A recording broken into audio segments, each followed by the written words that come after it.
Hi, I'm Mob the Hollow, here to talk about the religious institutions of Dark Souls and some of its more obscure gods. If you're new to the channel or simply haven't watched them yet, I'd recommend you watching the Primordial Flame and Fire for Ariandel videos, since part of what I discuss here is heavily influenced by them. Our expectations shift constantly as we struggle through the world of Dark Souls. Our assumptions about its history are turned upside down by every revelation, and the perception of our own role changes as the story unfolds. And at the very end, we're always presented with a choice, so whatever the perception of the people we meet about the chosen undead or the champion of Ash may have been, reality may have nothing to do with it. This conundrum of perception versus reality permeates the entire series and is thoroughly explored with some of the characters. Artorias is a prime example of that, also Gundyr or Frampt and Caitha. This conundrum is also applied to Dark Souls' most well-established religion, the Way of White. At first glance, it is a very stereotypical benevolent religion devoted to the worship of the gods, with Gwyn at the head of its pantheon. But in Dark Souls 1, there are no item descriptions or lines of dialogue that would portray that. We soon find out that it is full of less savory types, and many people had noticed the lack of actual worship to Gwyn himself. This faith has been stipulated to be called the Way of White on the account of Gwyn's name meaning white in Welsh, but given this lack of worship, that would be unlikely. I think it's more likely to be a reference to the white flame found within the Divine Amber, which empowers their weapons and is said to have blessed Sanctus, the shield of Paladin Leroy. Notice that Lloyd, being the All-Father, is placed above the other gods, not apart from them. In a polytheistic system, you can have faith in many deities, while worshipping one most of all. Ties to Honor Londo can be seen in the healing miracles, which make mention of gods as plural, and this kind of miracle is generally associated with Guinevere by definition. Another tie would be found in Magic Vereor, which was created by Havel, who's specifically mentioned to have been a compatriot of Gwyn. And its main purpose is the reason for its creation: to fight the spread of the undead curse. Divine weapons are for undead hunting, and Lloyd's cleric knights were praised for these hunts. The so-called religion was created as an inquisition force that would impose the judgment of the gods. There was no such thing as Cairn Knights as an organized military force, and after it became home to the Way of White, positions of power seemed reserved to the clergy. This was not a militaristic state. All other nations, on the other hand, seemed to have a strong army or, at the very least, a military tradition. Cairn would have welcomed this new faith to offset the shift in power that the advent of the undead would entail. For the Balder and Berenite knights, to the knights of Katarina and Astora, undeath wasn't a curse, it was power. Suddenly, their warriors could no longer die on the battlefield. This conflict can be seen in the story of Night King Randall, ruler of Balder. His kingdom came to ruin due to an outbreak of undead, but that in itself wouldn't be enough to turn the kingdom apart. Even if they were to go hollow, that takes a long time, and they would probably have the means to deal with it. So, it's likely that they were besieged by the cleric knights of the Way of White. Relatively untouched by the undead curse, Cairn enjoyed the protection of the gods and asserted itself above all other kingdoms. But in the end, the curse knows no boundaries, and Cairn too would be afflicted by it. When the Way of White and the chosen undead cross paths, Petras and Rhea are on a mission to retrieve the right of kindling, and there are wolves among the sheep. Given the chance, Petras will murder Rhea, while Lautrec murders the firekeeper Anastasia. The former indicates a divide in the religion. The faithful are corralled to the catacombs, while the high-ranking clerics, men of little faith, consort with the dark graves. Being undead under the watchful eye of Lloyd wouldn't sit well with the prominent figures of Cairn, and they decided to take matters into their own hands.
in a different time, a different word, that is somehow the same.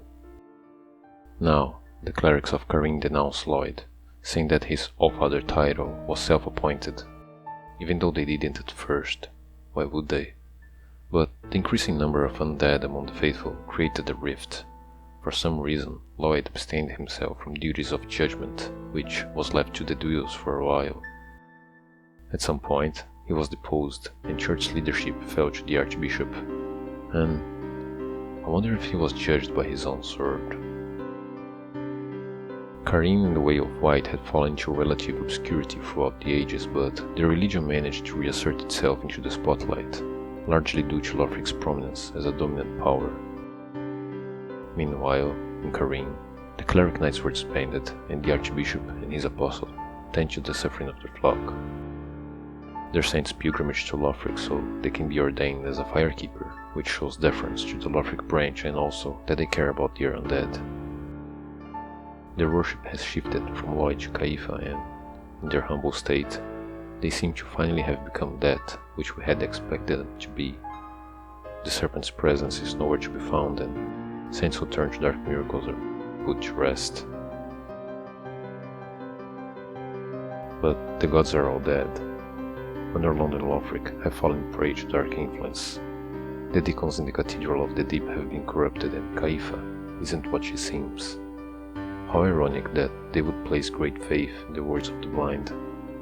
After all this time and all these changes, they are still misled. They came in camouflage, hidden behind white robes. You see, without the truth to the eyes, the faith folk were blind.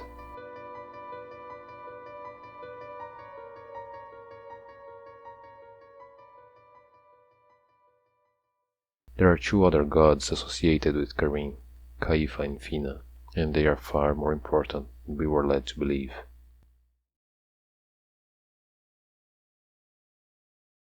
To understand the latter, we must understand one of the most obscure items ever produced, one that can be found in the depths of this world. Rite of Kindling. In the possession of Nito, it strengthens bonfires and was sought by both the Way of White and the Occult Rebellion. Why does Nito have it? Well, being the Lord of Death, he oversees all death. The giant skeletons in the catacombs might be of gods or their giant allies. Divine weapons are meant to be used against the necromancers as well as the undead, so Nito wasn't a friend to Orlando. And despite the association between death and dark in art culture, in this world, the dark is related to the undead curse, and an undying race would not be appealing to the god of death.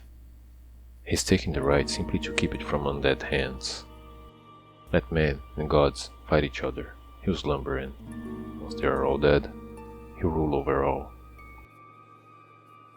The right was passed down among clerics, which suggests that it was an item of the church, even though it only benefits the undead. And since it was also sought by the Occult Rebellion, then it was created a long time ago. None within the church would have both the reason and the means to create such a thing. None except for Gwyn's wife, Rosaria. Being Gwyn's wife would grant her influence within the Way of White and enable her to infiltrate its ranks from the beginning. Her distinctive red soul, unlike any other soul we've seen before, is the first connection to the rite itself, and the fact that she works in tandem with the serpents gives her cause to create it.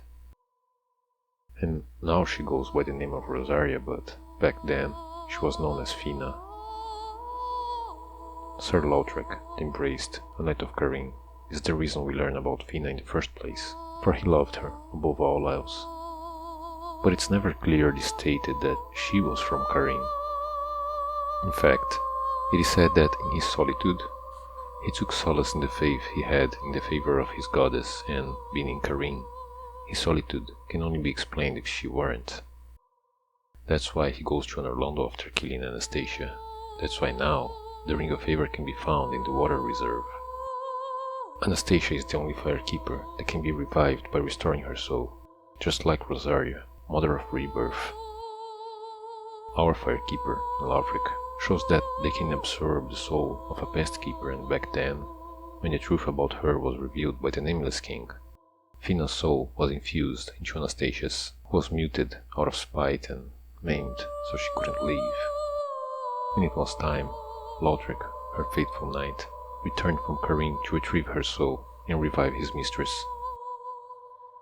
Maybe now that his duty has been fulfilled, he can finally enjoy the embrace of his goddess. She was something akin to a firekeeper, maybe even the original, serving as some kind of patron to them. Connected to the bonfires and able to absorb humanities, she created the Rite of Kindling, which mimics this power and the Dark Hand, given to the Dark Raves of Caitha. The gods have a history of erasing history, and her betrayal was simply forgotten.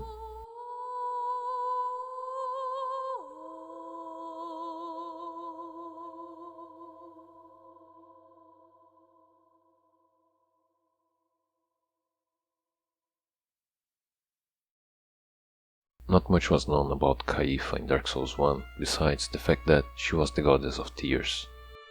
Being the only other god in Carin, she may have been Lloyd's wife, but there's never been any evidence to support that. She is mentioned again in Dark Souls 2, hinting at Shadier's story, and brought back in our times as a predominant figure of Carin's religion. Being a Carin knight, Egon's duty regarding Irina reflects that of mourn to Caitha, who cried for all the men who were killed and was revered for it.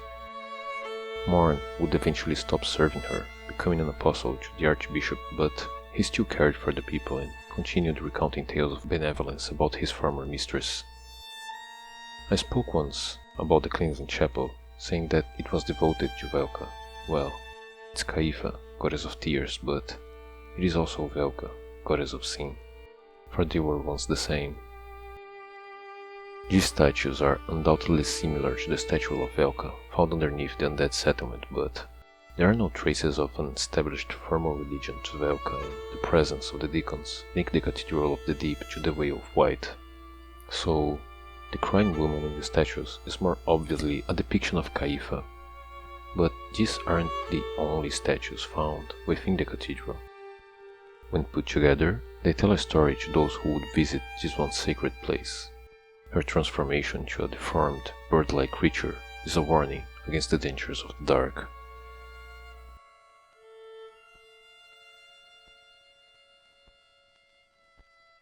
She worked alongside Caitha in the Occult rebellion, which sprang from within the ranks of the church. For each sin there is a punishment, and it is the task of Goddess Velka to define the sin and mete out the punishment. In the Book of the Guilty, disrespecting the gods and their covenants is a sin, and the gods themselves would have sinned twice. First, when they broke their own covenant to man, by betraying the pygmies and sealing the first man. If one is human, then fear is divine. It drives and it consumes them. Only those who have conquered everything can understand the fear of losing it all.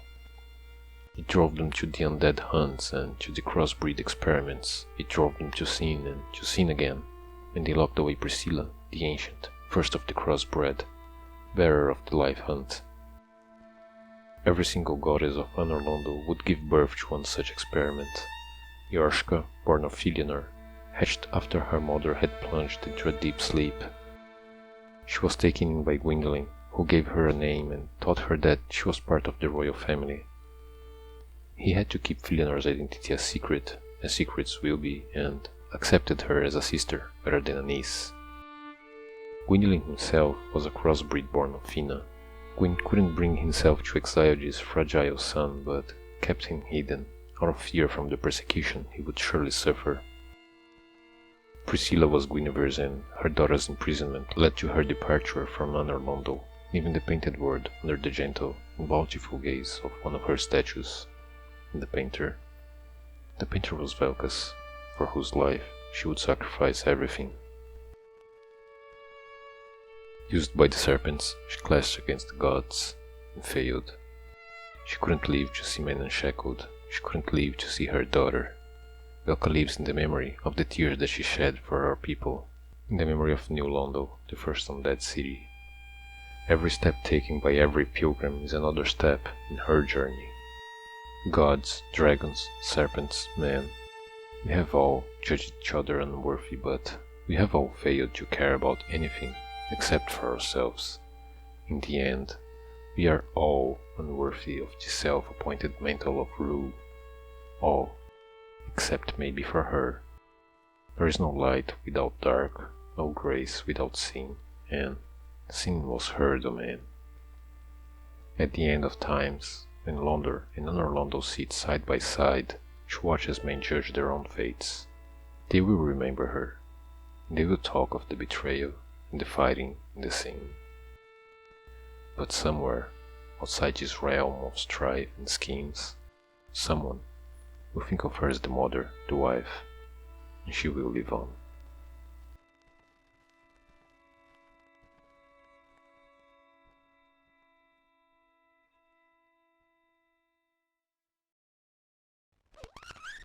Hello again. I thought I'd try something a little bit different. With the exception of the lore dumps, lately my videos have been leaning more toward what, for lack of a better term, I'm going to call narrative form. It's closer to my personal style, and even though I like it, I think they might be lacking a more thorough explanation. So I divided the video into two parts.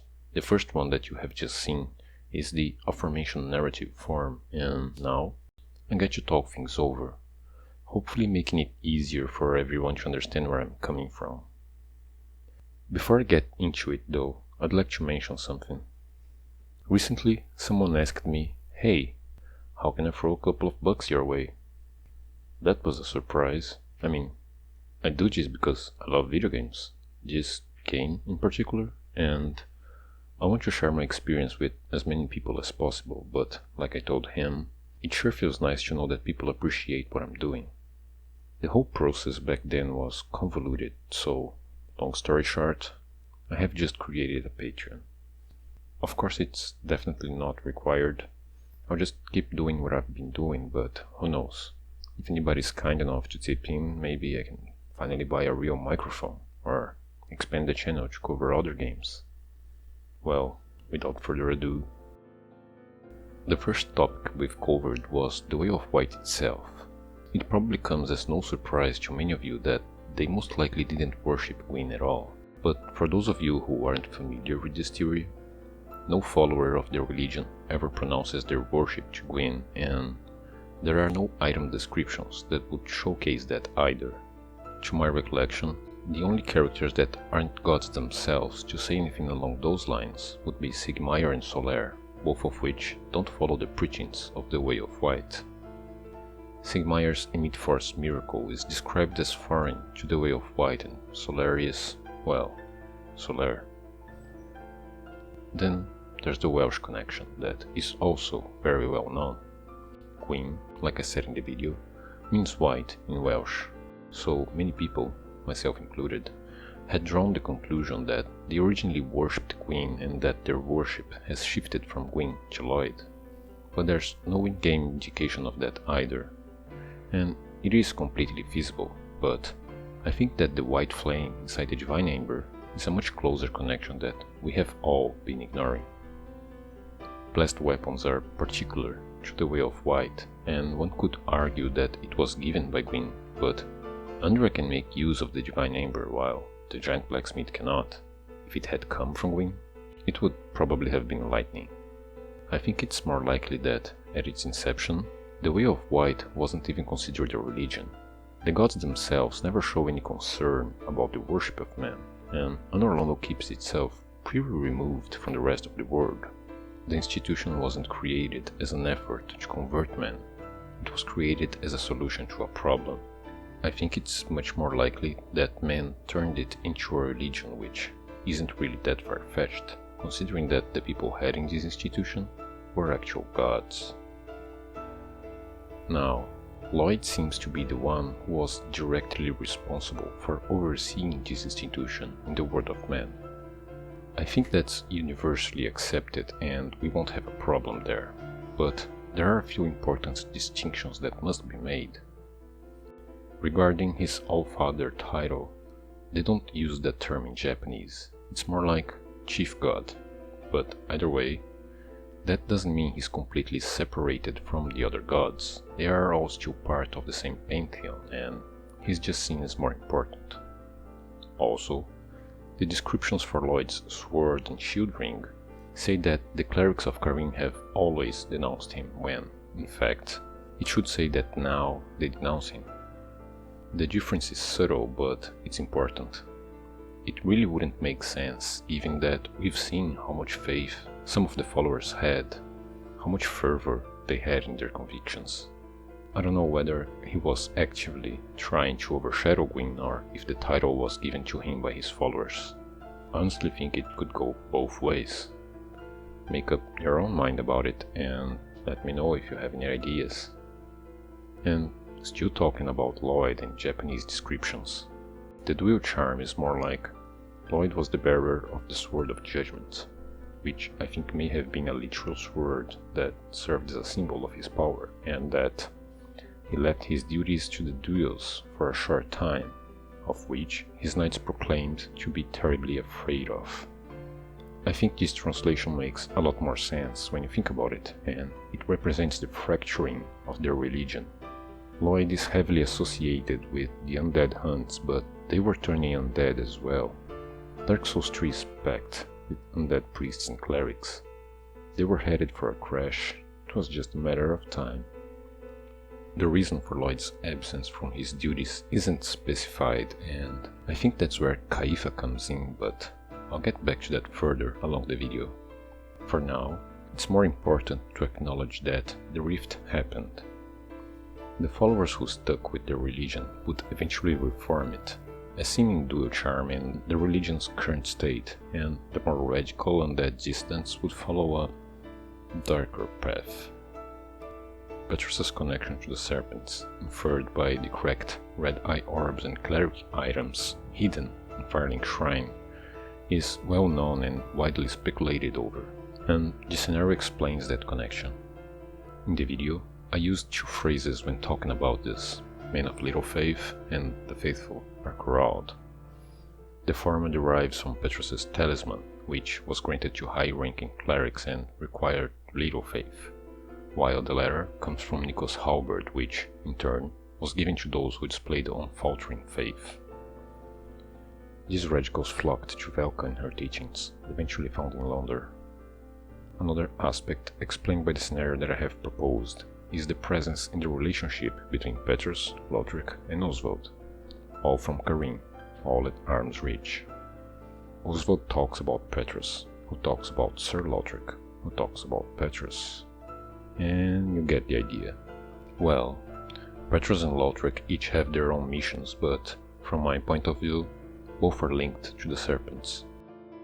Oswald is linked to both through the religion from which he deserted and also through his ability as a partner of Velka to forgive their sins. Petrus can continue happily murdering proper clerics, and Lothric can go to Anor Londo after killing Rhea without being invaded by pesky blades of the Dark Moon. This love triangle can also be seen in New Londo, where you can find Carim items, statues of Velka and the Sealers. Once there were three. One stayed at New Londo and watched over its gates. The second went to Blight Town and had a taste of his own medicine. And the last one went to Anor Londo. You can find him when you invade Lothric. And since we're already kind of on a tangent here, let me talk about the undead cities for a moment. I called New Londo the first undead city based on the Crestfallen's dialogue. He may have been wrong about it, but he sounded very sure of it. And really, you can get to the actual abyss through New Londo. At the end of the video, I said that Londor and Anor Londo would sit side by side at the end of times, and by that, I mean the two cities seen in Gael's arena at the end of the DLC.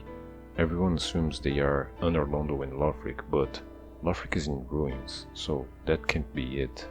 If you remember from the intro, you can see Londor pilgrims crossing what appears to be the desert at end times, only to find that their lords go without thrones. Okay, back to Carin and its relationship to other kingdoms. I think that the explanation presented in the first part of the video was already clear enough. If it wasn't, let me know and I'll readdress the subject. One tiny curiosity about it though is in the coins that can be found throughout the game. the gold coin with the engraving of Lloyd, the silver coin with Night King Randall, and the rusted old coin. Apparently, most people assume that they are coins with different values from the same currency, like cents and dimes, but I think that's a mistake. Just like in the real world, each kingdom would have its own currency, and their individual values would reflect the hierarchy of power between them, which, in this case, would place Carin above the others.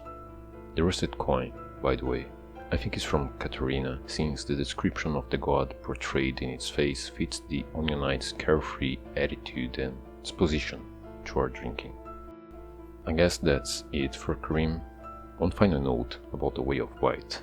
Have you noticed that the path that leads into the kiln of the First Flame area in Dark Souls 1 is a literal Way of White?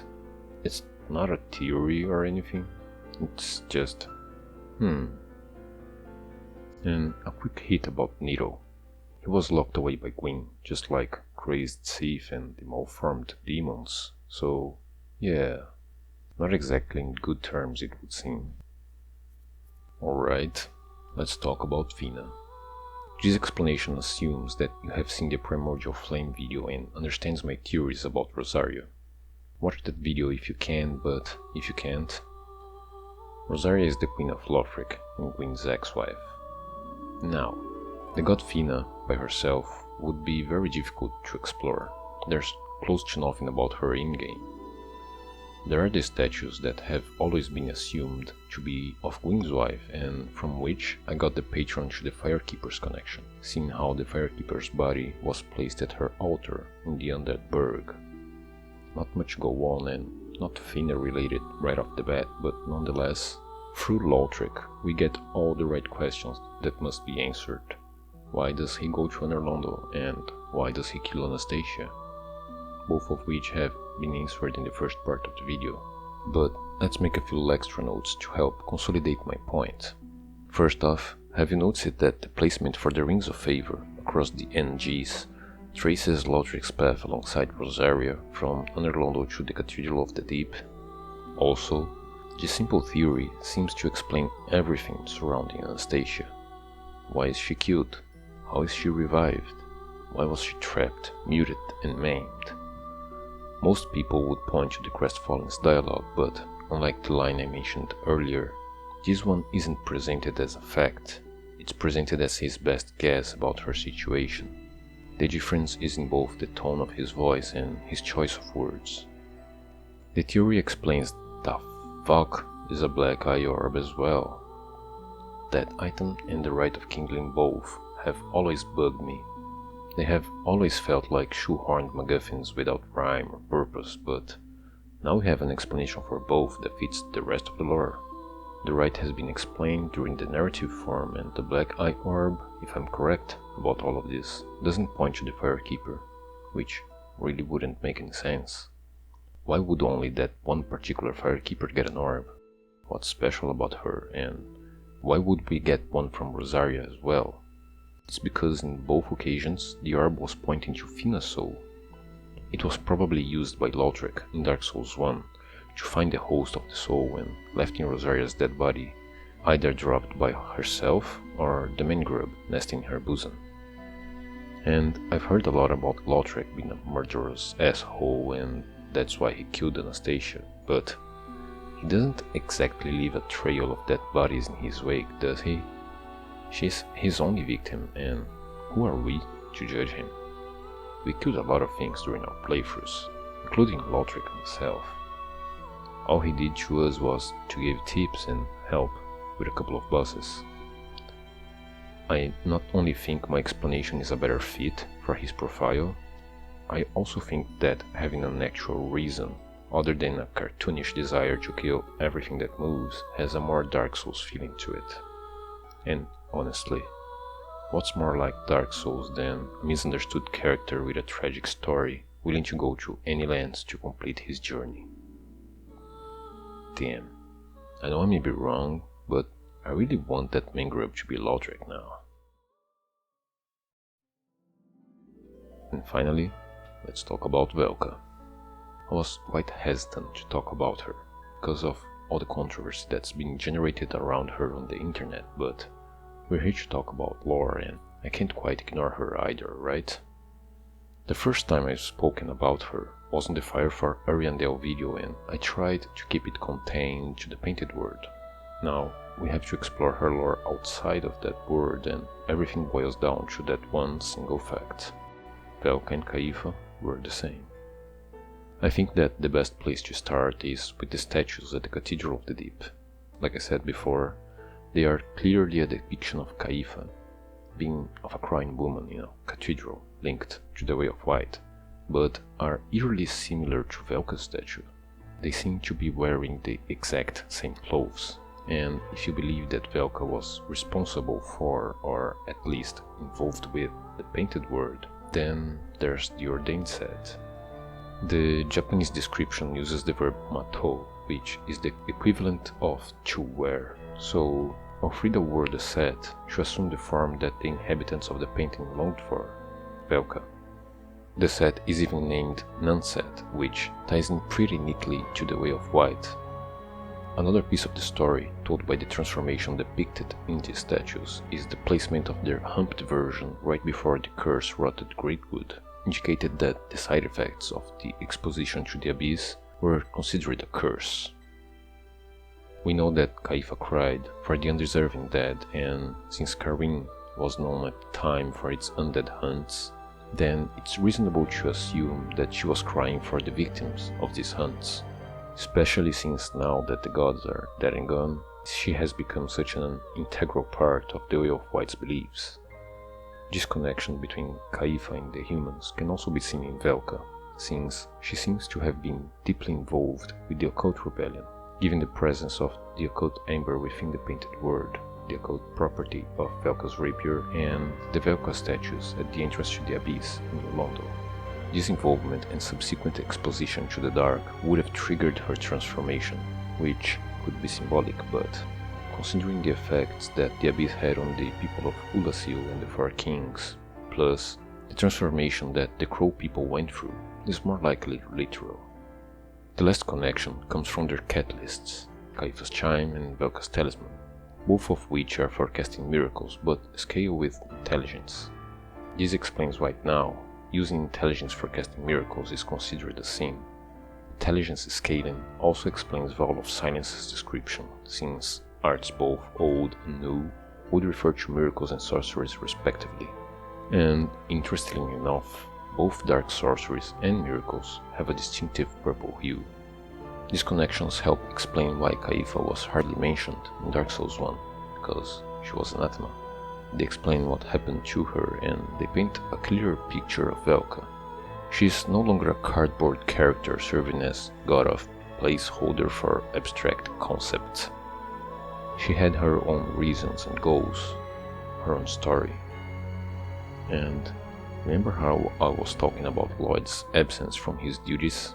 Well, the only hint of a reason that I could find in-game was that Velka painting in Ariandel Chapel, the one where she's holding what appears to be a portrait of a warrior. I think that might be Lloyd, when his wife turned out to be Velka, was just heartbroken. Moving on to the crossbred, we can all see that there's a connection there, but it's hard to work out the details. My point of view not only explains said connection, but also Yorshka and the egg. These two really needed an explanation. I think that the connections made in the first part of the video were pretty self-explanatory and tie everything together, but I still have a couple of things to say on the matter. First, there's this engraving on both sides of Fina's statue in the Undead Burg. They look like an old man delivering an egg, accompanied by a lion and 2 goats. Seriously, Miyazaki? What the fuck? Well, I can't really make much sense of it, but at least the egg might be something to reinforce my theory. And there's a side theory on Gwyndolin that I'd like to present and ask your opinions about. Was Gwyndolin an actual girl, said to be a boy raised as a girl just to avoid persecution? all other crossbreds are female, including Shira. If that's an actual rule, a fact, like all eggs will hatch girls, then if Gwendolyn was believed to be a boy, then that could help steer the suspicions away. And do you know how inside the code all characters have nicknames for reference? His is Imperial Mother. Also, he was said to be raised as a girl on the account of his affinity for moonlight magic. I think most people assume Sylph was a guy, but was Sif a girl too? And last but not least, let's talk about Gael. We have recently been introduced to his order, the Slave Knights, who were previously unheard of and, as it turns out, quite relevant to the lore. We only have one example, Gael, and a handful of facts.